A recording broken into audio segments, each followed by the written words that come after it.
ತೋರಿರೆ ನೀ ಎತ್ತೆಮೆಯಾಗಿ ಸೀರಿರೆ ನೀ ಬರಂಡಿದ ಹುಲ್ಲವು ನೀ ಹೂ ಮಾಡಿ ಬೀರಿರೆ ನೀ ಹುಲ್ಲವೇ ಜನನ ಎಂದು ತಿಂಗುವಾಗಿ ತೋರು ಕತ್ತಲೆ ಮನೆಗ ಎಂದು ನೀನು ಬೀಸಲಾಗಿ ತೋರು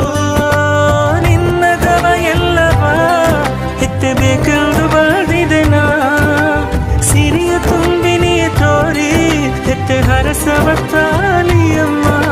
ಸೊತ್ತು ಸೊಗ ಇಲ್ಲ ನೀತ ಎಂದೆ ಮನಸ್ಸು ಆಸೆಯು ಬೇರೆ ಇಲ್ಲಿ ಕಣ್ಣುಗಳು ತೋರಲಿ